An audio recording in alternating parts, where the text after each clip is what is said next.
I want to talk about this idea that marriage matters. Marriage matters.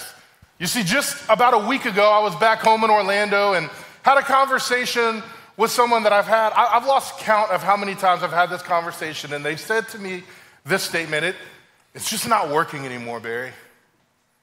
It's just, we tried everything, and it's just not working. And through my years of ministry, I can't count how many times I've heard marriages, husbands, wives say this, like, we tried everything, it just doesn't work, we just fell out of love. And I started doing some research because I was like, man, where are we at with divorce these days? Because I remember growing up, like I always heard pastors and people say like, over 50% of marriages end in divorce. And I just wanted to see where we were at. And the good news is that the divorce rate is down. And at first glance, looking at it, I was like, man, this is awesome. Divorce rates are going down. But then I dug into the numbers a little bit, and I realized that divorce rates are down because marriage rates are down. More and more people have just given up on the concept of marriage. It's just not for me. Maybe like you watched, or maybe like me, you watched your parents walk through a divorce and you were just like, I'm not doing it. I'm not putting my kids through it. I'm just not gonna do it. In fact, I just wanna, real quick, so just so you know, the marriage rate is between 40 and 50% of marriages end in divorce now. And so if you're here in the Pine Valley room, if you're married, would you just raise your hand real quick? Okay, yeah, that's a lot of people. That's awesome. Keep them up, keep them up, keep them up, keep them up. So we're gonna split the room. Left side of the room here, all of you put your hands down. Right side, keep them up. So based on statistics, that's how many marriages will end. That's crazy. Crazy when you think about it. And listen, today, I want you to hear, if you're a teenager in the room, don't check out, because if I had heard this when I was your age, it would have saved me a lot of trouble. If you're a young adult and you're single and you're not sure if you're gonna get married or maybe about to get married, today's message is for you. If you're married, obviously today's message is for you. If you're divorced or single again, today's message is for you. There's gonna be principles in today's message that speak to everyone in the room. Because listen here, I heard someone say this once, like, you can pay attention now or you can pay for not paying attention later. It's up to you. But here's what I want you to hear. If you've been divorced, I want you to hear this today. You matter. You're not a second-rate person. Like, God's not done with you yet. You still have a hope and a future ahead of you. And so I want you to hear this message of hope today, of knowing that just because that's happened, it doesn't define you. It doesn't make you less than. It just means that there's something new for you to experience. And I come to you today with my wife, Kaylee's permission to talk about marriage. We've been married just over 12 years. We've got 4 kids. We dated for over 4-ish years. I don't remember. Sorry, I'm in trouble already. We've known each other for almost 20 years. And believe me, I am no expert. Today, a lot of what I'm gonna talk about is just what I've learned that I did wrong. And so learn from me, fellas, learn from my mistakes. But I remember when we first got married, our first argument, okay? And if you're married, maybe you remember your first argument, maybe you've tried to forget it, maybe it was the beginning of the end, I don't know. But for us, it was over toothpaste, okay? Now listen, we did things the way we were told, mainly because, not because it was like some deep moral thing, it kind of was, but really because her dad is terrifying. And so we didn't live together before we were married. So after we got home from the honeymoon, it was the first time we'd ever lived together. And we lived in this little 1-bedroom apartment. I'll never forget it. We had neighbors, like a staircase to our neighbor's apartment was like over our bedroom. And like they would fight all the time and run up and down the stairs. I'm like, what are you running? Like, why? But we could hear them yelling, but it was our apartment and it was sweet and it was great. Well, a couple weeks into marriage, I started noticing something with the toothpaste. Now, I don't know if you're like me, okay? When it comes to tubed toothpaste, there's a way that normal people squeeze toothpaste. And then there's a way that psychopaths squeeze toothpaste, okay? Now, I'm not telling you who did what, but one of us takes a tube of toothpaste and rolls it when it gets empty, right? You know what I'm talking about? Anybody do that? Anyone roll your toothpaste? Okay. Some people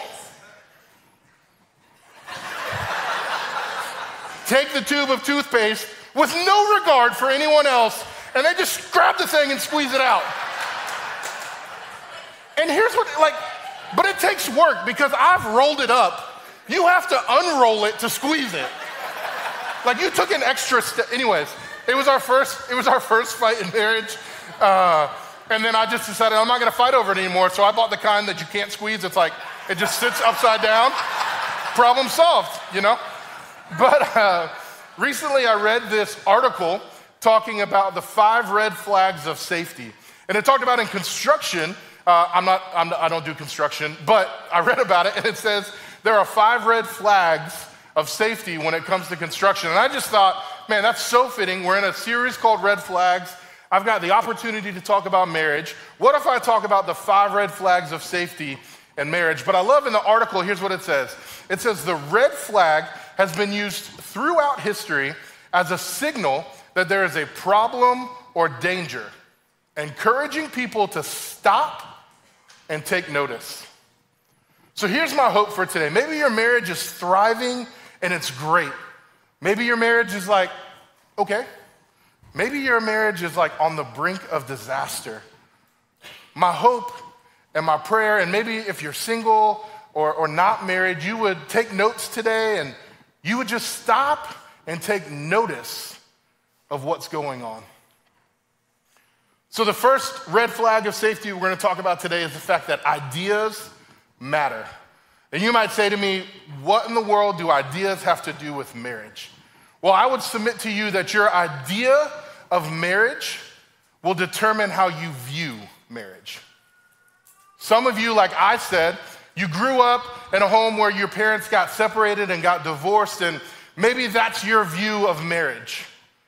Some of you, you grew up in a home and your parents are old, and it's like they're like been loving each other for like 80-something years, and it's a great story, and you love the idea of marriage. Some of you, you grew up and you just watched other people, and we've all formulated an idea of marriage. Well, you might be wondering why this ladder is out here. I wanted to kind of illustrate this today. So we all get ideas, right? Like we all start with ideas, but then ideas turn into concepts, concepts turn into beliefs, and then beliefs turn into a philosophy of how we do marriage. And you don't just get to a philosophy of marriage like by accident. You build it all off of an idea. So maybe for you, like marriage, your idea of marriage, it's just a contract. It's just a contract. And a lot of us go into marriage thinking it's a contract. But what does a contract really do? A contract is based on mutual distrust, right? What it does is that it protects my rights and limits my responsibilities. Right? Like you don't ever sign a contract with somebody that you fully trust. You're like, oh, I trust them. I don't need to sign a contract. But like you get someone coming in your house and doing some work, you're like, I don't know this person. You can sign a contract before you come up in my house. The problem with that is that turns into a philosophy of marriage where it's like, hey, at any point, I can get out of this. At any point, I just got to sign a paper and we're done. When Kaylee and I got married over 12 years ago, we took divorce off the table. It was like, I don't care what happens. That's never a conversation we're going to have.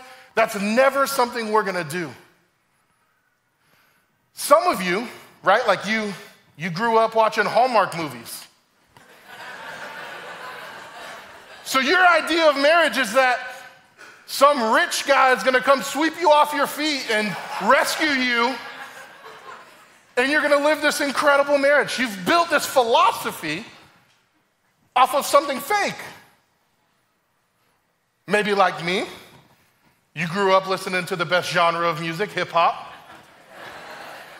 And like the psalmist Sir Mix-a-Lot says, 36, 24, 36, right? Like that's what I want in a marriage.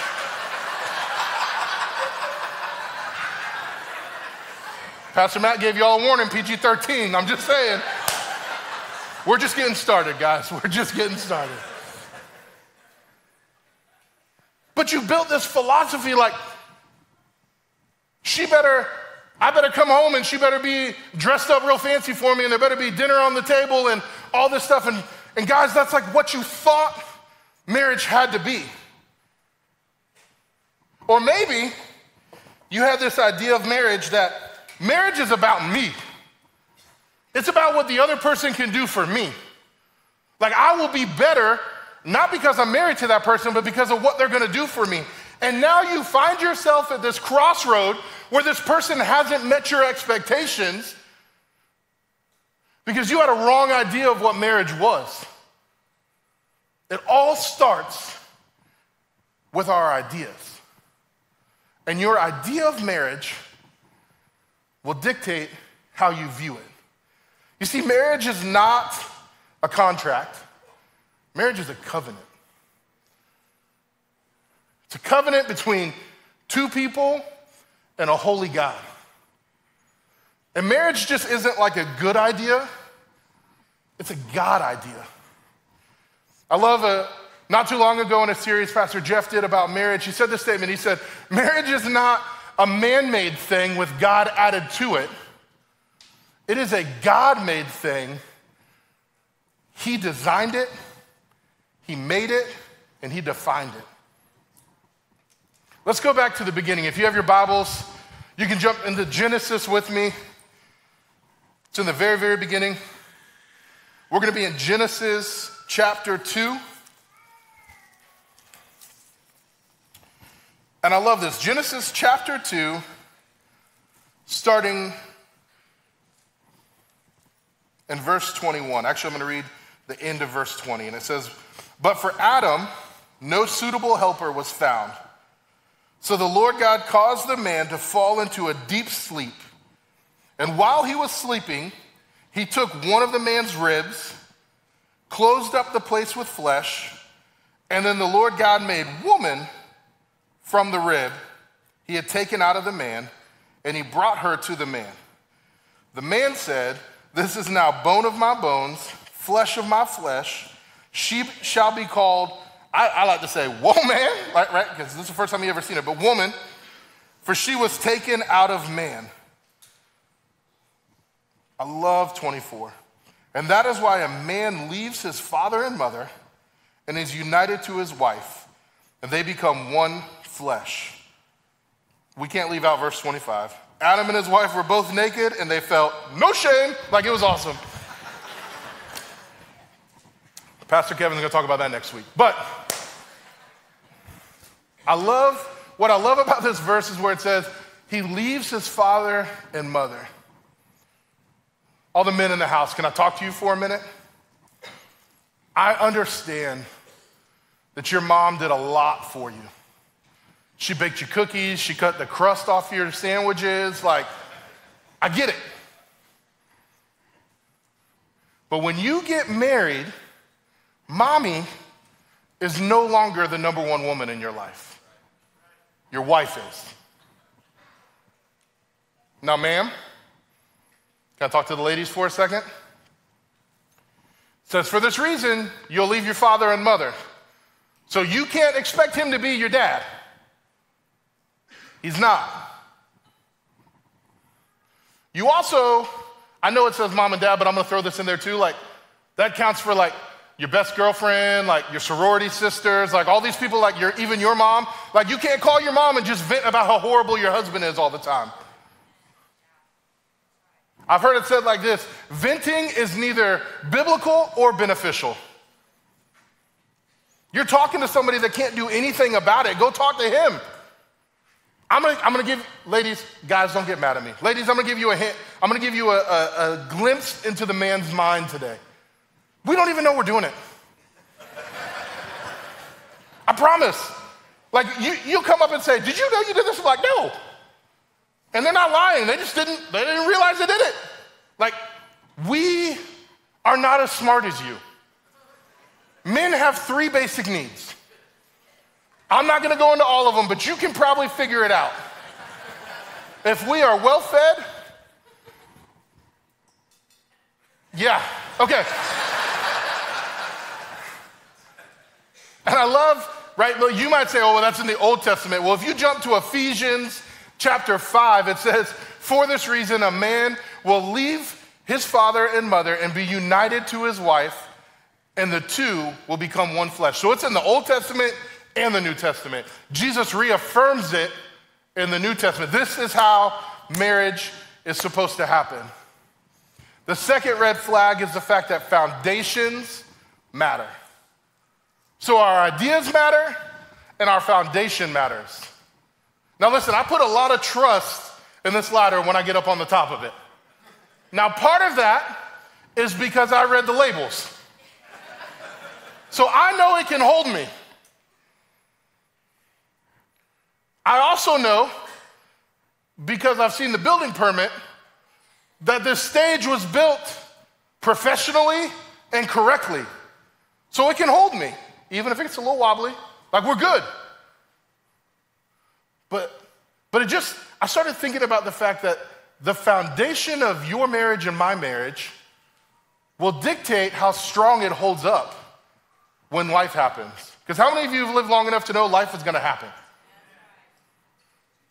I heard someone say once, you can't control what happens to you, but you can control how you respond to what happens to you.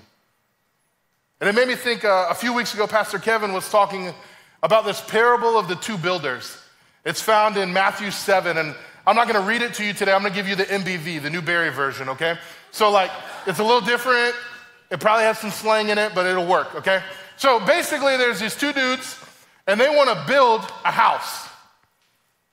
One of them chooses a beachfront property, and the other one builds, like, I don't know, in this somewhere else other than the beach. I told you it's the MBV, okay? They both have the same goal. They want to build a house. They probably had similar plans, like it's gonna have 4 walls, a roof, rooms. And then both of them experience the same storm. One of them survives, and one of them crumbles. And the Bible talks about, Jesus tells us that it was the foundation that dictated which one handled the storms. And my prayer for you that are married in this room today is that your foundation would be right so that when the storms of life hit, you're able to withstand them. That your house doesn't come crumbling down when things you didn't ever see happening to you happen, your marriage stays intact.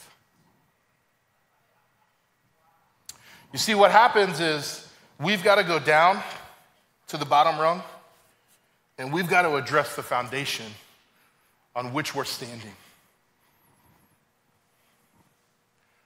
Which takes me to my third red flag, and the one I've been most terrified to talk about today, and that's the fact that communication matters. I've heard it said that most marriages have a communication problem. And I agree with it, but I would submit to you today that it's not a communication problem, it's a listening problem. Because I've been around enough married couples, I hear them communicate, they tell you what's going on, you just don't listen. And again, most of the time it's the guys. If you've never heard of or never done this, I want you have homework today, okay? I hate homework, but this is easy homework. If you're not taking notes, now's the time, grab the notepad out. Fellas, you will thank me later, grab the notepad out and take notes right now, okay?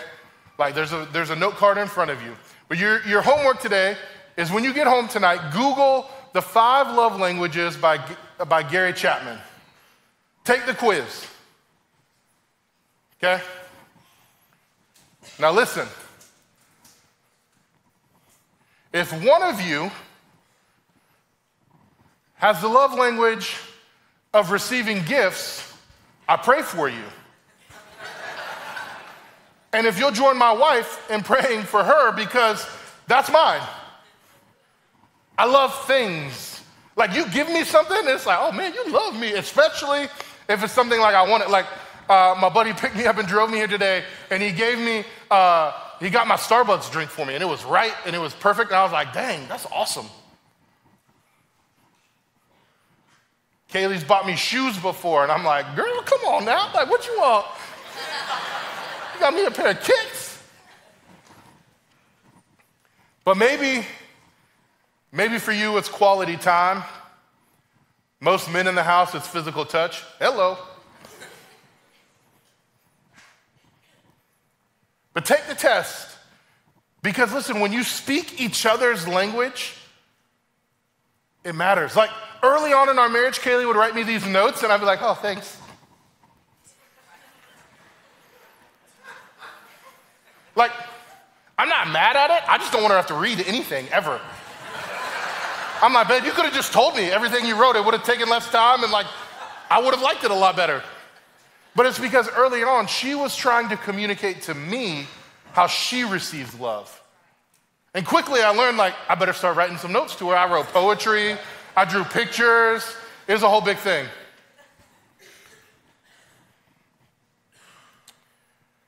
Now I want to talk a little bit about something, because some of us, like the 5 love languages are great, but some of us, we don't understand how things are different. And I've got a chart, 2 charts, men and women, okay? Now listen, don't get mad at me. I didn't come up with this. I found it.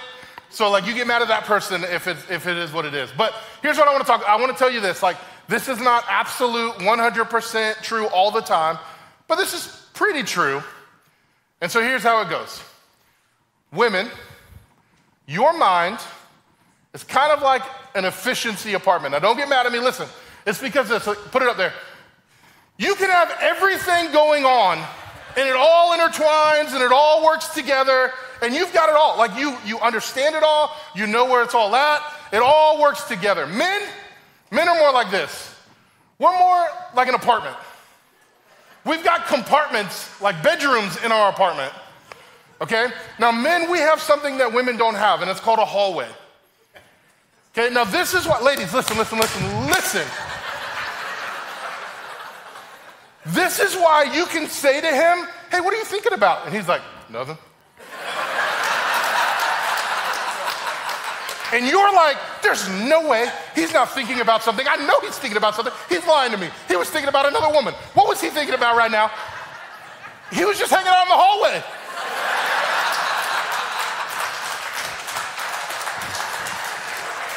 He wasn't lying. Maybe he wasn't lying, but most likely he wasn't lying. Ladies, listen, let me explain. This is why when he comes home from work and he's in the family room and you're like, how was work? And he's like, it was good. And you're like, well, no, like, tell me about your day. And he pauses and you're like, what's happening? Is he getting fired? We're about to lose everything. What's happening? No. He just had to leave the family room, go in the hallway, and then go back into the workroom so that he could talk to you about what happened at work today.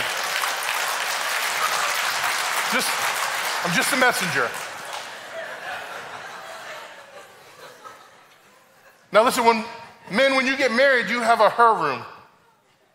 And you've got this room with her, but here's what I want you to do this week, fellas. Put her in every room. I'm serious. When you're at work, set an alarm on your phone this week, 10 a.m., text my wife. Now, ladies, don't be like, oh, well, he just did it because the pastor told him to text me. Just be grateful. I told you, we're not that smart. Like, we have to. Do you know how many times a day I tell my phone to tell me to do things later? But invite her in, like, hey, babe, I'm getting ready to go into my next meeting. I was just thinking about you. I love you. Can't wait till I'm home today. Just invite her. Listen, fellas, if you invite her into every room during your day, she will invite you into the bedroom later. Maybe the kitchen. I don't know how you roll, but like, it will happen.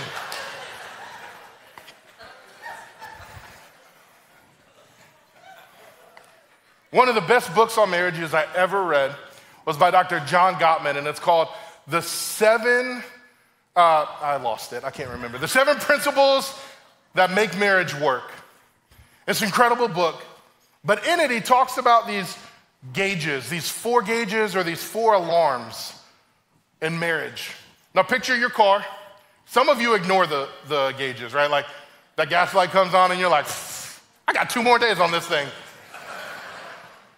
Like your check engine light comes on and you're just like, Jesus, I need you to take it. I'm not gonna call out names, but I heard about somebody who put a Post-it note over it so they didn't have to look at it. That was Pastor Jeff.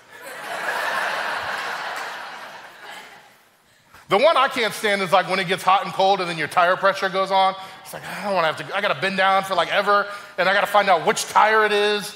It's like a whole big thing. But he talks about these 4 alarms in marriages. And he says if 3 of the 4 alarms are going off in your marriage, you have a 91% chance of divorce. The first alarm is criticism. Now, let's step back. Criticism is different than complaining. Okay, like when you step into criticism, you've stepped out of complaining and into something deep. Criticism is like, I've told you 100 times to pick up your underwear. I don't understand why you leave them. It just doesn't matter. You just leave it over here. It doesn't matter. I tell you and I've reminded you, you must be the dumbest person in the world. You can't pick up your underwear. And she says, fine, I'll pick it up. I won't leave it anymore. It's a joke. Ladies, we don't care. If you leave your underwear, it's fine. We don't care. No, but for real, maybe you're like, you didn't take out the trash again. Like, I see every other able-bodied man in the neighborhood take out the trash. And they look good doing it. Some of them look good doing it. But like, you can't remember. It comes the same day every week. Criticism is when you go personal. Like, I know if I say this, it's going to hurt. And here's what I want to tell you. Husbands, wives, what you feed grows. If you feed the negative, that's all you're ever gonna see. Some of y'all, right, like you've heard of Sunday lawn fertilizer. Like you just need to be here on Sundays and start working on your marriage, start working on yourself, start becoming a better person. Because I've heard this statement, if the grass looks greener on the other side, fertilize your lawn. It sounds really great, right? Like, and fellas, you say this, you're like, well, she doesn't treat me like that at the office. She doesn't live with you. She doesn't have to smell you all the time. She doesn't have to halfway sleep because of your snoring. Of course this person thinks you're great. They don't know you. I'm just saying. 1 Peter 4:8 says this. It says, above all, love each other deeply, because love covers a multitude of sins. Listen, marriage is 2 imperfect people coming together. Guess what's gonna happen? 2 imperfects don't make a perfect. Marriage takes work. Like if you think, oh, like dating is easy, right? Like it's awesome. Then you get married and it's hard and you're like, what? Dating was so easy, I don't get it. Marriage takes work. The second one is contempt. It's not just critical, it's now turned into, I don't like you. When you walk in the room, I roll my eyes. When you walk in the room, I leave the room. Like I just don't, like I don't even want to be around you. Like you just make me sick. And if criticism or contempt has snuck into your marriage, we got to work to get it out. The third one is defensiveness. Every time your spouse says something, you got to come back. Well, it was because of this. Well, no, I only did that because you. But when you find yourself in a defensive posture, I want you to hear the alarm going on. Like some of you, again, normal people, crazy people, like your alarm in the morning is that thing that's like, wah, wah. Like why? No one wants to be woke up like that. But when you see criticism, contempt, defensiveness start to happen in your conversations, let that alarm go off. And the fourth one is stonewalling. You start to have a conversation and they're just, yeah, I know. I always. Yep. Yeah, okay. Like, there's just nothing there.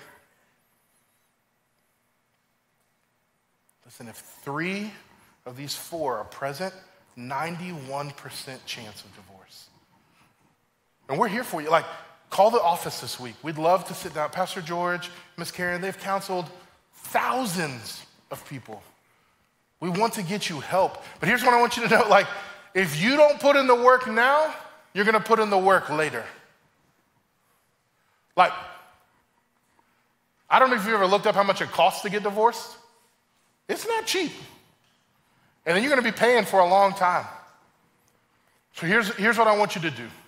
Here's something I just want you to have a mind shift this week. Change who's in first place.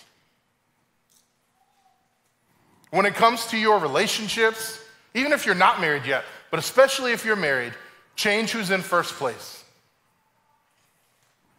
All right, y'all gotta listen faster, okay? The 4th one is money matters. I wish I would have paid attention to this 15 years ago. Money matters. One of our core values here is authenticity. So I want to be authentic with you. Kaylee and I told you, we've been married just over 12 years now. Last December, we celebrated 12 years. It's been incredible. We are just now going through financial peace. Because I'm sick of it. Like, I'm sick of like the roller coaster of finances. I'm sick of the arguments that happen and the frustration and the things that happen because we're frustrated or we're broke or we're not sure how we're going to do this or that. And I'm a pastor, y'all. Like, I'm supposed to have it all figured out. But like, here's what I want you to know. Don't be so proud that you can't do what you need to do to get help. And Lifepoint will give it to you for free. Throw the link up there. You can go to lifepointnow.com/Ramsey and you can have it for free. Sign up today. Take a picture of it, go to the website, use every dollar, get a part of it, and start doing money God's way. You've got to put God first in every area of your life, but especially in your finances. And the 5th red flag is intimacy matters. And listen, intimacy is so much more than sex. Guys, hear me. Intimacy is so much more than sex. And that's what Pastor Kevin's going to talk about next week. I'm not talking about it today. Next week. You got to come back next week. Hey, can I give you all a marriage secret real quick? Marriage secret. Don't tell anybody, okay? I would submit to you that marriage is not so much about who you marry, but how you choose to do marriage. Some of you might have married the wrong person, and you feel like that's your excuse out. I would say let's put your marriage under a microscope, and let's see how you're doing marriage. Because typically, you're worried more about you than you are your spouse. You're not being honest about your finances. And you haven't invited your spouse into every area of your life. And earlier we talked about foundations. Today I want to end on this. Your foundation matters when it comes to every relationship you have, even your relationship with God. Because a whole nother message, we could start talking about the ideas we have of God. And that dictates how you view him. But let me tell you this, if you hear nothing else today, God is not mad at you. He's madly in love with you. And you might have come here today just hoping that this would be something that saves your marriage, that someone said, oh, they're going to be talking about marriage. You want to come and hear it. Maybe that's why you came today. But let me just tell you, you're not here to hear about marriage. You're here to hear about a God who loves you. A God who sent his only son to die for you. to be brutally murdered on a cross. Just a few weeks, we're going to celebrate Easter. We're going to talk about it. But like I said earlier, you've got to change who's in first. Some of you, you've worshiped on the altar of your job. Some of you worship the altar of your spouse. Your marriage, none of your relationships will ever be what they can be if God is not in first place. Maybe today you're like, I don't even know what that means, Barry. Well, in just a moment, I'm going to invite you to say a prayer with me. And here's what I want you to know. The prayer is not magical. There's nothing special about the words that you're going to pray. What matters is if you mean it. And the Bible says that God knows our heart and he knows our thoughts. And if you mean it this morning, he'll hear it and you'll be saved. Would you pray with me this morning? Every head bowed, every eye closed this morning. And if you're here today and you're like, Barry, I don't know that God's first in my life. Would you not leave today without settling that? Like I said, you just repeat these words after me. You can say them out loud, or you can say them in the quietness of this moment in your head, and God will hear it. You just say, Father, I need you. I'm so sorry for the mistakes I've made. I ask you to forgive me. God, I'm sorry that I've put other things in first place. Today, I ask you to come into my life. Take first place in my heart.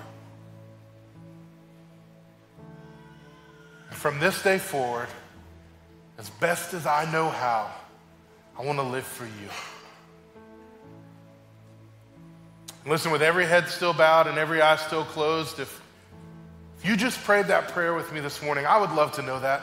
Our team would love to know it. We're not going to call you out. We're not going to embarrass you. But what's going to happen is that in just a moment, I'm going to ask you to raise your hand. And when you raise your hand, an usher is going to come put a card in your hand. And Pastor Matt will come out and tell you what to do with that card in a minute. But I'm going to count to 3. And when I get to 3, if you prayed with me this morning across all of our campuses, would you be bold enough to just lift your hand? 1, Pastor Barry, I prayed with you this morning. 2, no one's looking around except for me. 3, lift your hands up if you prayed with me today. I see you. I see you. One down here. Across all of our campuses, man, thank you so much for your boldness and raising your hand. Hey, everybody, would you help me and just say congratulations to those who prayed.